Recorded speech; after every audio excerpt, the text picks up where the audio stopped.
Hello everyone, welcome to study word. So आज हम लोग पढ़ेंगे investment banking in financial services का यूनिट 2 इशू मैनेजमेंट। सबसे पहले हम पढ़ेंगे इमर्जेंस ऑफ कैपिटल मार्केट के बारे में। कैपिटल मार्केट का डेवलपमेंट इकोनॉमी की ग्रोथ के साथ हुआ। जब इंडस्ट्रीज और बिजनेसेस को लॉन्ग टर्म फंड्स की नीड बढ़ने लगी तब कैपिटल मार्केट इमर्ज हुआ। पहले बिजनेसेस मेनली फैमिली सेविंग्स और मनी लेंडर्स पर डिपेंडेंट थे, बट इंडस्ट्रियलाइजेशन के बाद लार्ज स्केल फाइनेंस की रिक्वायरमेंट हुई, इसलिए ऑर्गेनाइज्ड फाइनेंशियल मार्केट्स डेवलप हुए। कैपिटल मार्केट एक फाइनेंशियल मार्केट होता है जहां लॉन्ग टर्म फंड्स यानी मोस्टली 1 साल से ज़्यादा वाला रेज और इन्वेस्ट किया जाता है। यहाँ shares, debentures, bonds, government securities, इन सब का ट्रेड होता है। सबसे पहले हम पढ़ेंगे की factors in the emergence of capital markets. Industrialisation. Factories और इंडस्ट्रीज को एक्सपेंशन के लिए ह्यूज कैपिटल चाहिए था। बैंक्स शॉर्ट टर्म फाइनेंस देते थे, इसलिए लॉन्ग टर्म फंडिंग के लिए कैपिटल मार्केट डेवलप हुआ। Economic development. जैसे जैसे इकोनॉमी ग्रो हुई, बिजनेसेस और इंफ्रास्ट्रक्चर प्रोजेक्ट्स के लिए इन्वेस्टमेंट्स की डिमांड बढ़ी। Mobilisation of savings. लोगों की सेविंग्स को प्रोडक्टिव इन्वेस्टमेंट्स में कन्वर्ट करने के लिए कैपिटल मार्केट इमर्ज हुआ। Growth of joint stock companies. Companies ने पब्लिक से कैपिटल रेज करना स्टार्ट किया through shares and debentures. Government policies and financial reforms, liberalisation, privatisation और ग्लोबलाइजेशन ने कैपिटल मार्केट ग्रोथ को एक्सेलरेट किया। Technological development. Online trading, demat accounts and electronic settlement system ने capital market को fast और transparent बनाया। Roles functions of capital market mainly 2 parts में divided है, ठीक है। वन इज प्राइमरी पार्ट, यहाँ में न्यू सिक्योरिटीज इशू होती है, एंड देन सेकेंडरी जहाँ ऑलरेडी इशूड सिक्योरिटीज ट्रेड होती है, लाइक एनएसई, बीएसई, ये सब, ठीक है। Then comes role functions of capital markets. First role is mobilisation of savings, यानी कि कैपिटल मार्केट पब्लिक की सेविंग्स को कलेक्ट करके एक प्रोडक्टिव इन्वेस्टमेंट्स में कन्वर्ट करता है। Capital formations. इंडस्ट्रीज और कंपनीज को लॉन्ग टर्म फाइनेंस प्रोवाइड करके इकोनॉमिक डेवलपमेंट में हेल्प करता है। Liquidity provision. Secondary market investors को सिक्योरिटी इजीली बाय और सेल करने में फैसिलिटेट देती है। देन इन्वेस्टमेंट एनकरेज, यानी कि ये इन्वेस्टमेंट एनकरेज करते हैं। Then price determination. Economic growth, यानी इंफ्रास्ट्रक्चर, इंडस्ट्री और एम्प्लॉयमेंट जनरेशन में कंट्रीब्यूट करते हैं। रिस्क डाइवर्सिफिकेशन, यानी इन्वेस्टर्स जो है वो डिफरेंट सिक्योरिटीज में इन्वेस्ट करके रिस्क रिड्यूस कर सकते हैं। एफिशिएंट एलोकेशन ऑफ रिसोर्सेज, यानी फंड्स उन बिजनेसेस तक पहुंचते हैं जहां ग्रोथ और प्रॉफिटेबिलिटी की पॉसिबिलिटी ज़्यादा होती है। प्रमोशन ऑफ कॉर्पोरेट गवर्नेंस, यानी लिस्टेड कंपनीज को ट्रांसपेरेंसी और डिस्क्लोजर नॉर्म्स फॉलो करने पड़ते हैं। अट्रैक्शन ऑफ फॉरेन इन्वेस्टमेंट, यानी strong capital market foreign investors को अट्रैक्ट करता है जिससे इकोनॉमी को बेनिफिट मिलता है। Okay, then next comes types of issues in capital market. First is public issue, यानी पब्लिक इशू का मतलब है जब कंपनी जो है वो अपनी सिक्योरिटीज को ऑफर करती है, that is public issue, general public को, ठीक है, फॉर द फर्स्ट टाइम और फॉर एडिशनल कैपिटल। एक होता है इनिशियल पब्लिक ऑफर, आईपीओ, जब कंपनी जो है पहली बार पब्लिक को अपनी शेयर्स इशू करती है, that is initial public. Then एक है follow on public offer, FPO, जो कि ऑलरेडी आपने लिस्ट कर रखा अपनी कंपनी को, जब आपको एडिशनल शेयर्स इशू करना होता है, that is follow up. Okay, then comes book building. Book building का मतलब होता है कि जब एक मेथड जिसमें शेयर प्राइस डिमांड के बेसिस पर डिसाइड होता है, यानी कंपनी एक प्राइस ब्रांड बंद, लाइक काइंड ऑफ कंपनी जो है वो एक प्राइस बैंड डिसाइड करती है, इन्वेस्टर्स बिड प्लेस करते हैं, फाइनल इशू प्राइस डिमांड के अकॉर्डिंग डिटरमाइन होता है, right. So that is book building. Then comes green shoe option. Green shoe option एक ओवरऑल अलॉटमेंट ऑप्शन होता है जिससे इशू प्राइस स्टेबलाइज किया जाता है। कंपनी एक्स्ट्रा शेयर्स इशू कर सकती है अगर डिमांड ज़्यादा हो। देन एक होता है प्राइवेट प्लेसमेंट, यानी जब सिक्योरिटीज सिलेक्टेड इन्वेस्टर्स को डायरेक्टली ऑफर की जाती है instead of public, that is private placements. Then preferential allotment, यानी कि कंपनीज जो है वो सिलेक्टेड पर्सनस को या इंस्टीट्यूशंस को शेयर्स अलॉट करती है at a preferential basis. Then rights issue, यानी कि राइट्स इशू जो होता है वो एग्जिस्टिंग शेयर होल्डर्स को एडिशनल शेयर्स परचेज करने का राइट देता है, that is rights issue. Then comes bonus issues. Bonus issues में company free shares existing share holders को देती है फॉर रिजर्व्स और प्रॉफिट्स। डिपॉजिटरी रिसीट्स, यानी बोनस इशू में कंपनी फ्री शेयर्स या एग्जिस्टिंग शेयर होल्डर्स को देती है फ्रॉम रिजर्व्स और profits. Okay, so next comes steps in the process of issue management. So सबसे पहला स्टेप होता है अपॉइंटमेंट ऑफ मर्चेंट बैंकर्स, यानी कंपनी सबसे पहले एक मर्चेंट बैंकर अपॉइंट करती है जिसका रोल होता है कि वो पूरा इशू मैनेज करे, right. So this is the first step.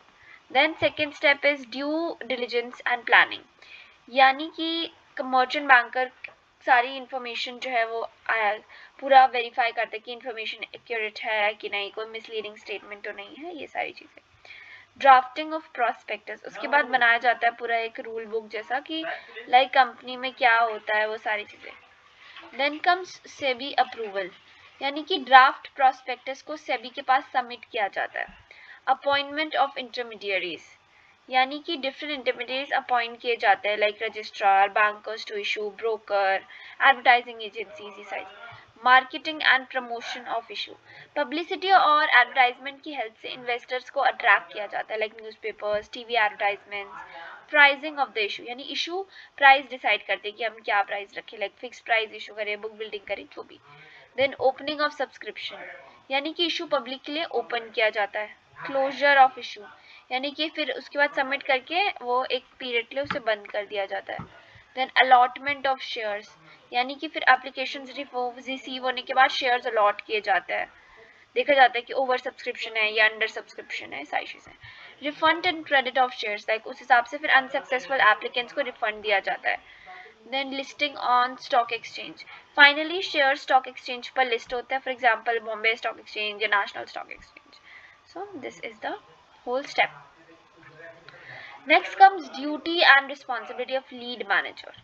Basically lead manager एक मर्चेंट बैंकर होता है जो पब्लिक इशू या कैपिटल इशू को मैनेज करते हैं, कंपनी और इन्वेस्टर्स के बीच एक कोऑर्डिनेटर का काम करता है, ठीक है।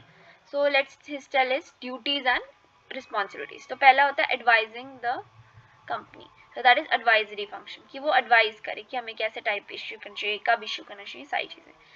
ड्यू डिलिजेंस, यानी कि उन्हें ये चेक करना है कि कोई गलती तो नहीं है, ये सारी चीज़ें। प्रिपरेशन ऑफ प्रोस्पेक्टस, यानी कि लीड मैनेजर प्रोस्पेक्टस प्रिपेयर करने में हेल्प करता है। देन रेगुलेटरी कंप्लायंस, यानी कि लीड मैनेजर ये इंश्योर करता है कि सेबी की रेगुलेशन फॉलो हो रही है कि नहीं, स्टॉक एक्सचेंज रूल्स फॉलो हो रहे हैं कि नहीं, सारी चीज़ें। कोऑर्डिनेशन ऑफ इंटरमीडिएरीज, यानी कि lead managers different intermediate appoint करता है और कोऑर्डिनेट करता है like underwriter, registrar, broker. Underwriting arrangements, lead manager underwriting arrangements organise करता है ताकि इशू फुली सब्सक्राइब हो सके। Marketing and promotion, like issue को सक्सेसफुल बनाने के लिए लीड मैनेजर्स पब्लिसिटी और प्रमोशन एक्टिविटीज हैंडल करता है। प्राइसिंग ऑफ द इशू, यानी कि lead manager issue price decide करने में हेल्प करता है। मैनेजिंग सब्सक्रिप्शन प्रोसेस, यानी lead manager issue opening and closing monitor करता है, एप्लीकेशंस कलेक्ट करवाता है। देन बेसिस ऑफ अलॉटमेंट, यानी लीड मैनेजर स्टॉक एक्सचेंज के साथ अलॉटमेंट प्रोसेस भी सुपरवाइज करता है। लिस्टिंग ऑफ सिक्योरिटीज, यानी कि लीड मैनेजर सिक्योरिटीज देखता है। देन इन्वेस्टर्स ग्रीवियंस हैंडलिंग, यानी कि लीड मैनेजर इन्वेस्टर कंप्लेंट्स और क्वेरीज को रिजॉल्व करने में भी हेल्प करता है लाइक रिफंड डिले या अलॉटमेंट इश्यूज, ये सारी चीज़ें। Then comes underwriting. Underwriting का मतलब है सिक्योरिटीज इशू की सब्सक्रिप्शन गारंटी देना। जब कंपनी शेयर्स या डिबेंचर्स इशू करती है तब अंडर राइटर्स या अश्योरेंस देती है कि अगर पब्लिक पूरा इशू सब्सक्राइब ना करे तो रिमेनिंग सिक्योरिटीज वो खुद परचेज करेंगे। अंडरराइटिंग बेसिकली क्या है? Underwriting is a guarantee given by an institution to buy the remaining unsold shares or debentures of a public issue. Do you get it? So underwriting market का एक बहुत important part है because ये company को short capital provide करता है, ठीक है। देन इसके क्या टाइप्स है? सो एक होता है फर्म अंडरराइटिंग, इसमें underwriter certain number of shares खुद परचेज करने के लिए अग्री करता है चाहे पब्लिक सब्सक्रिप्शन हो या ना हो, that is firm underwriting. Then conditional underwriting, underwriter securities तभी परचेज करेगा जब पब्लिक इशू फुल्ली सब्सक्राइब ना हो, लाइक सपोज पब्लिक ने 80% शेयर सब्सक्राइब किए तो रिमेनिंग 20% अंडरराइटर परचेज करे, that is conditional underwriting. Then complete underwriting, like entire issue underwriters guarantee करता है. पार्शियल अंडरराइटिंग, लाइक सिर्फ इशू के कुछ पार्ट हैंड रिटर्न होते हैं. सिंडिकेट अंडरराइटिंग यानी मल्टीपल अंडरराइटर्स मिलके इशू अंडरराइट करते हैं. सब अंडरराइटिंग यानी मेन अंडरराइटर अपने रिस्क का कुछ पोर्शन दूसरे अंडरराइटर्स को ट्रांसफर करता है. Okay, then comes next is issue management intermediaries. Issue management intermediaries वो इंस्टीट्यूशंस और प्रोफेशनल्स होते हैं जो पब्लिक इशू को स्मूथ और सक्सेसफुल बनाने में हेल्प करते हैं. ये इंटरमीडियरीज कंपनीज और इन्वेस्टर्स के बीच एक ब्रिज का काम करते हैं. इंडिया में इंटरमीडियरीज को रेगुलेट करता है कौन है? It's SEBI, right. कौन रेगुलेट करता है? SEBI, securities and exchange board of India, right. So next is demat account. क्या होता है? सो बेसिकली डीमैट अकाउंट का फुल फॉर्म होता है डीमटीरियलाइज्ड अकाउंट. डीमटीरियलाइज्ड अकाउंट, ये अकाउंट सिक्योरिटीज को इलेक्ट्रॉनिक फॉर्म में होल्ड करने का यूज करते हैं. लाइक पहले क्या होता है, फिजिकल सर्टिफिकेट्स के फॉर्म में होते हैं, बट अब शेयर्स इलेक्ट्रॉनिक फॉर्म में आप स्टोर होते हैं थ्रू डीमैट अकाउंट. आपके फोन में, कंप्यूटर में, कहीं भी कर सकते हो आप, राइट.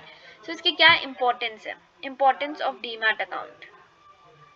सो इसकी ये इंपॉर्टेंस है कि ये सेफ्टी है, एक तरह से बहुत सेफ होता है, बिकॉज फिजिकल सर्टिफिकेट्स खो सकते हैं या चोरी हो सकते हैं, but this can't be. Then faster transactions, यानी कि इजी हो जाता है ट्रांसफर करना, no paper work, easy transfer of shares, automatic credit of benefits, सारी चीज़ें जो है इसके इम्पोर्टेंस है. Next comes depository system. Depository system एक मॉडर्न सिस्टम है जिसमें सिक्योरिटीज जो है वो लाइक शेयर्स, डिबेंचर्स, बॉन्ड, ये सब इलेक्ट्रॉनिक फॉर्म में होल्ड और ट्रांसफर की जाती है. ये सिस्टम फिजिकल शेयर सर्टिफिकेट्स को रिप्लेस करता है और पेपरलेस ट्रेडिंग को प्रमोट करता है. इंडिया में डिपॉजिटरी सिस्टम को रेगुलेट कौन करता है? Again that's SEBI. Okay, so ये क्या है? Electronic dematerialised form, right. Then comes NSDL. NSDL क्या होता है? एनएसडीएल का बेसिकली फुल फॉर्म है नेशनल सिक्योरिटीज डिपॉजिटरी लिमिटेड.